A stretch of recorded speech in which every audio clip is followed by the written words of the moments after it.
Time to cross to Brazil now, and we can speak to South American football expert Tim Vickery. Great to see you, Tim. Let's start with Newcastle, and reports suggesting they're looking at a new midfielder. Who is it? It's a Brazilian called Ederson, yet another son of Eder, who plays for Atalanta in Italy.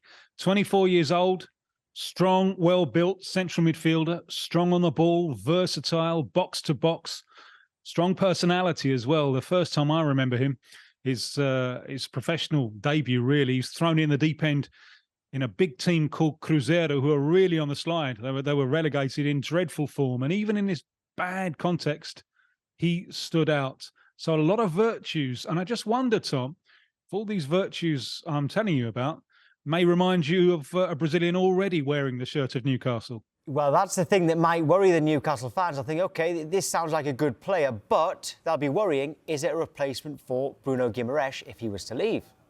Yeah, and you could see this either as kind of backup in a squad, which I think we've seen this season with the test of the Champions League. The squad lacks depth. Or you could also interpret it as maybe Newcastle under pressure with financial fair play, big money offers coming in for Bruno Guimaraes. You could see it as a replacement. So backup, replacement, you find people are far closer to the action than I am. So I'll leave that one in the cauldron of speculation. Tim, Crystal Palace yet to sign anybody in January so far, but who are they looking at? They've been linked with a Colombian right-back, Daniel Munoz, who plays for Genk in Belgium. And I just wonder here if we might have the potential for a new route.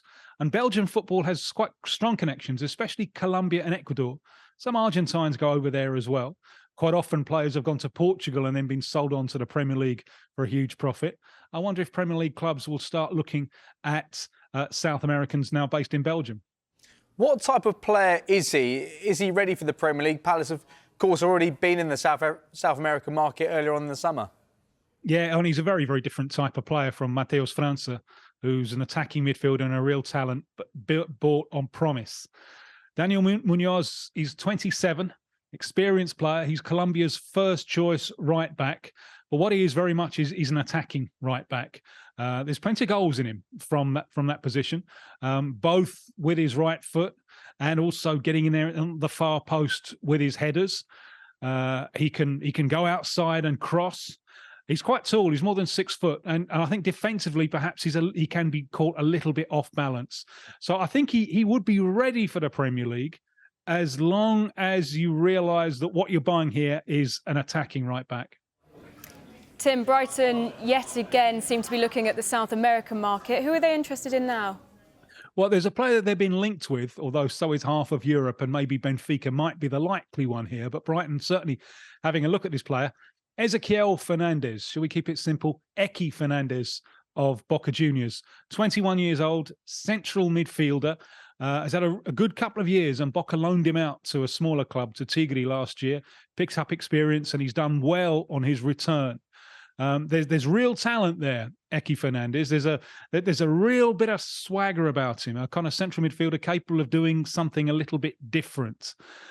You might be worried that he just lacks half a yard of pace, but a good left foot and an interesting one to look at. Apparently on Brighton's radar screen, but on Benfica's and plenty of other European clubs. Yeah, another player that we've spoken about. Is there any update on Valentine Barco and his move to Brighton? Well, as I understand it, done deal, but Barco has not yet sailed.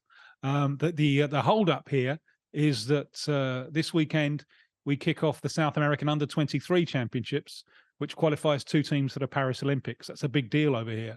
And Barco is in the Argentine squad. I wonder here if he did some kind of deal with Brighton where he forced the move through. He forced it through at a buyout clause that was 10 million US. It was just about to go up to 14 million US. And I wonder if he forced through the deal here where I'll go to Brighton, I'll keep the fee down in exchange. You let me report in the middle of February after this under-23 competition. So Brighton fans are going to have to wait a few weeks before they see him.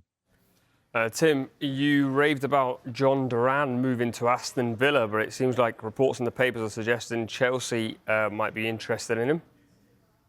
Well, there is a real player there, a real player, a strong, quick, mobile, left-footed striker. He's one of the big hopes of Colombian football. He's had a year now at Villa, and it seems he hasn't really won the trust of Unai Emery. So from a number of perspectives, you think, well, a loan deal to Chelsea perhaps short in that department. And Mauricio Pochettino, quite often the Colombians, they need that kind of warm-hearted coach, an arm around the shoulder. So you could see it working for Duran. You could see it working for Chelsea. But the big question here is, would Villa be disposed to help one of their rivals for a Champions League slot? I know there's 10 points between them at the moment, but Duran maybe could reduce that gap. So would Villa be so magnanimous as to release one of their bright young talents to a rival? If they do want to loan him out, I would imagine that it would make more sense for Villa to loan him out to a club in another European league. Yeah, it would be interesting to see, Tim, so I'm all for it. Thank you. See you next week. My pleasure.